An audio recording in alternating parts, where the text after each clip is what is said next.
Did y'all take my closet key?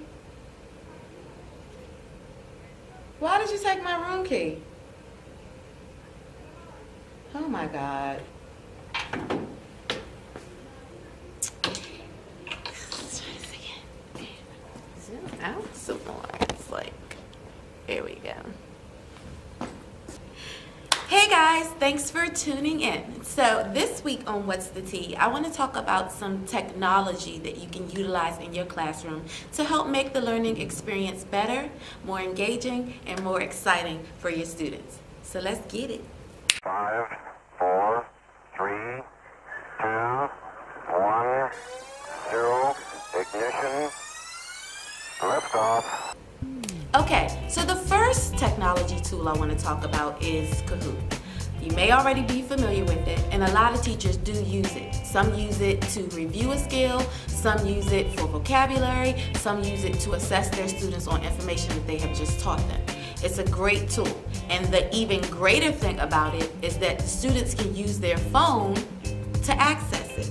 So for those of you who are working on classroom management and you're tired of your students continuously grabbing their phone, using Kahoot is one way to get the phone in their hand, but for your purpose, not theirs.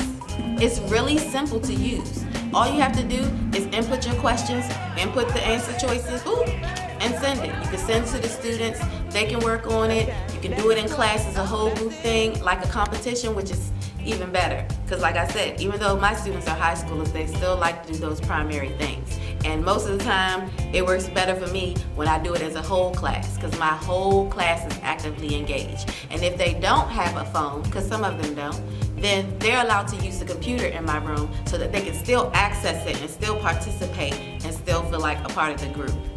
Healthy competition. But don't just take my word for it. Here's someone I know that uses Kahoot as well. Take a listen. Hi, my name is James Thurmond. I'm a high school English teacher, and I wanted to talk to you a little bit about how I use Kahoot in my classroom. One of the ways that we use Kahoot in our classroom, of course, is to reinforce something that we've covered. I've used it instead of a quiz because Kahoot keeps track of who answered, who got what correct. I can see which one of my students is struggling when we do a Kahoot, because once again I could just print out the Excel sheet with the data on it that shows which ones they got correct and which ones they didn't, so I know what we might need to go over again.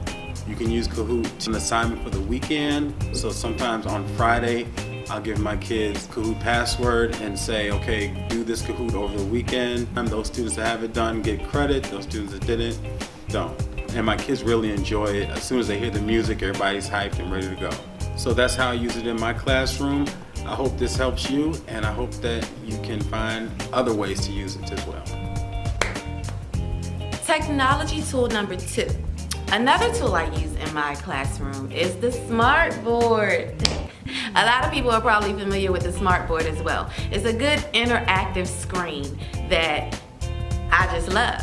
I loved it when I taught math because the students could get up and physically move stuff around. The Smart Exchange program has a PowerPoint program that you can go in and you can create PowerPoints and make them interactive. You can create your own games with them. You can create a Jeopardy game with it. You can do a lot of things with the Smartboard and the Smart Exchange program. They work well together. And having the Smartboard and using it along with your Kahoot or Class Dojo, because the students can go up and physically mark their attendance themselves or give themselves points, because again, it's like a big gigantic touch screen. It's excellent. I just love it.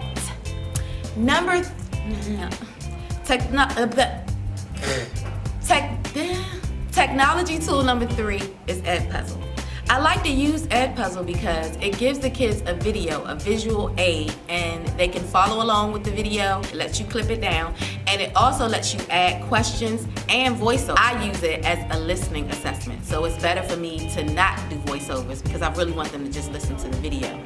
You can also put in your own questions. That's the cool thing about it.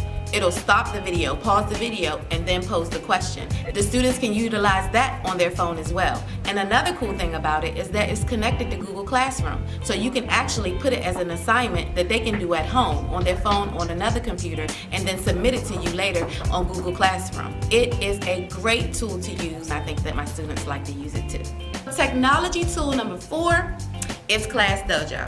I really like to use Class Dojo in my classroom. When my students come in, the first thing they do is mark their attendance. And then I also use it during class. I use it as a behavior management tool. So whenever somebody is doing something they're not supposed to do, you on your phone or you talking and I've asked you to stop but you keep talking, anything like that, I can go right to Class Dojo. Ding, negative points taken because you can't follow directions. And I also like it because I can connect it to my tablet. You weren't able to do that before, but now you can. I can connect it to my tablet and it serves as a remote control for my use of Class Dojo. So I don't have to be up at the smart board. I don't have to be sitting at a computer. I could be walking around the room, monitoring behavior, looking at work, helping students, and still control the dojo up on my smartboard screen. And now, Class Dojo has included a timer, a noise meter, growth mindset videos. It also has a random picker so that it can randomly pick students. I promise y'all, when I used that tool, when it was time for my students to do their monologue, everybody was scared and shaking because nobody knew who was gonna have to go next. And I like that. That means everybody needs to be prepared because you never know when you're gonna go. See, there go rhyming again.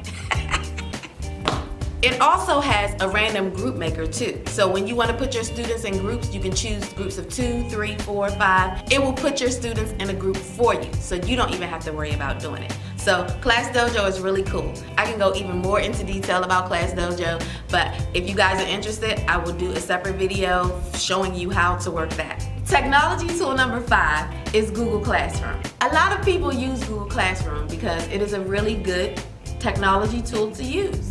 It connects with Google Slides, Google Docs, Google Forms. It connects with everything. You can create assignments, you can create PowerPoints, you can create lessons and put it on Google Classrooms and your students can view it on their own. They can use their phone. There I go rhyming again. Let me stop. So the way that I use it, I used to use it to post my warm-ups, or if I did do an EdPuzzle, I linked it to Google Classroom and that's where they could access it. But now I use Google Classroom for my students to do their journal entries.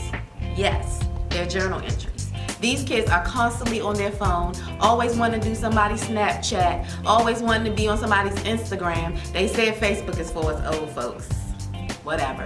Now, again, I'm putting the phone in your hand for my purpose, not yours. So one of the main reasons that I use Google Classroom is because I have my students do their journal entries on there.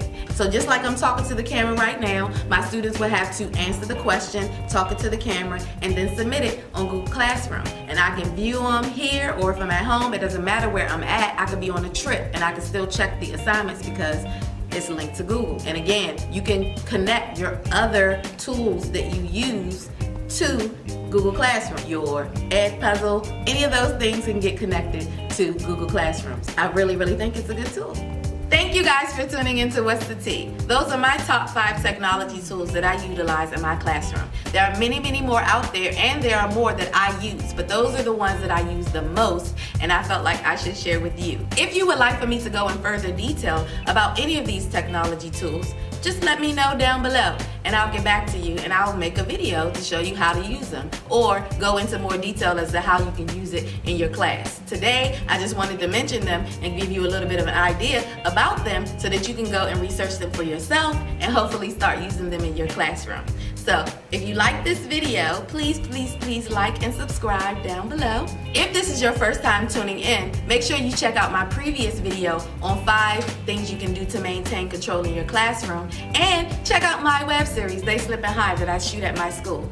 And subscribe if you like, subscribe, and please leave a comment below. Let me know, what technology tools are you utilizing in your classroom?